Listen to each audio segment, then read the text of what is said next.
I'm Nikki Sixx. This is Chester, lead singer for Linkin Park. And I'm sitting here with Nikki Sixx of Motley Crue fame and also his new project, 6 a.m. Well, we actually met when we did the hurricane. The hurricane relief thing for Katrina, yeah. for Home Sweet Home. It was a time for me to do something with the band that I always grew up, I grew up listening to you guys. And so for me, it was like, okay, here's my chance to go do a show with Motley Crue. We hit it off pretty well. Yeah. And we exchanged numbers and everything, and I know when I went through some tough patches there for a minute, and it was great. My wife gave you a call and asked you some advice, and then I called you up, and you were like, you know what? You're like, I've been there, and it was the best thing for me. Yeah.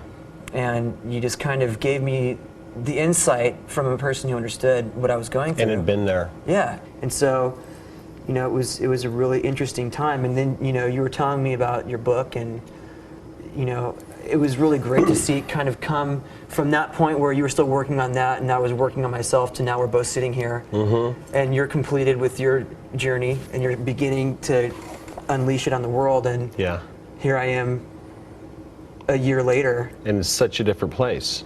I find that, through passing on the experience, you passing on your experience and passing, mine on to you at that time, and even now in an interview setting, someone else gets to watch this, and maybe that'll just give them a little glimmer of hope if they have a problem. And if they don't have a problem, maybe it's a friend of a friend, or et cetera, et cetera. And it's I think that's the greatest thing, secondary gift that we've been given as artists, to be able to have people's ears.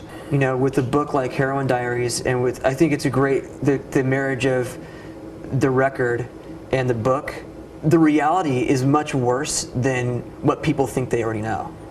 Absolutely. You know what I mean? And even for me, finding the journals, it was like, I didn't really think that. I couldn't believe it. I didn't really do that.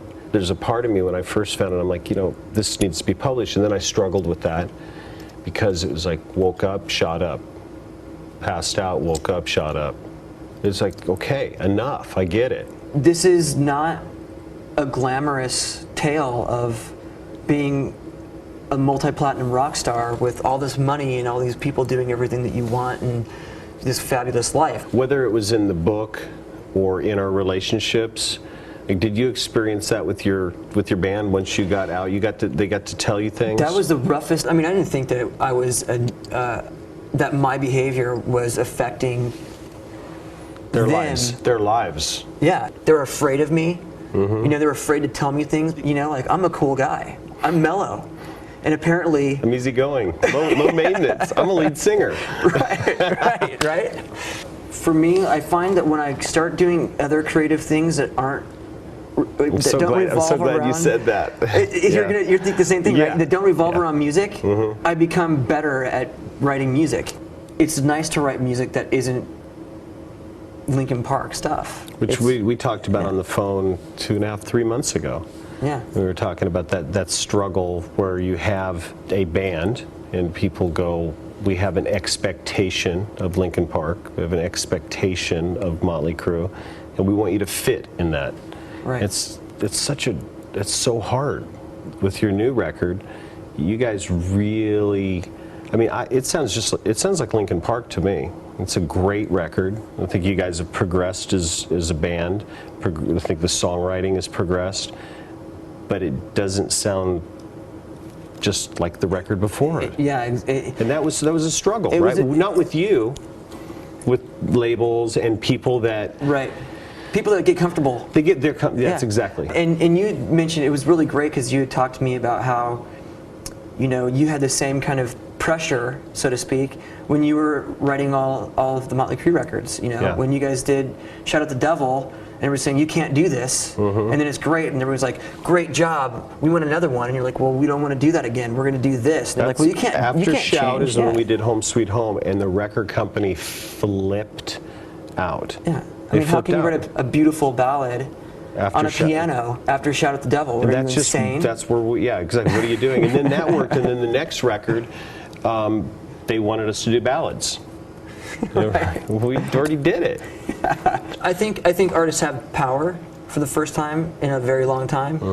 I think that more artists are in the mind, are conscious of what's going on in their business. I think they're more business minded today probably than ever before. And also crossing brands, building clothing lines, building shops, building different types of projects that go along with this, so that community of people that listen to you will say, you know what, I like that too, or I like what he does, and I like his sense of style, or I like his brain, I want to read his book, I want to see what it is that he's doing if he's producing a record or writing songs for other artists. It's interesting how that dynamic now works, especially with you have MySpace, which isn't a label.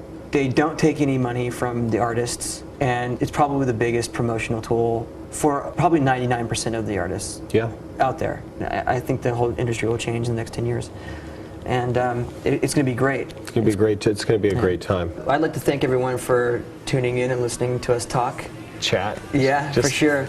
And congratulations on the book, Heroin Diaries, and the record with 6 a.m. I think you should be really proud of congratulations on the album. We talked about your album as you were making it, and I'm really proud of it. Proud of you as an artist and as a friend. Thanks, man. It's been great. Yeah, good talking to you.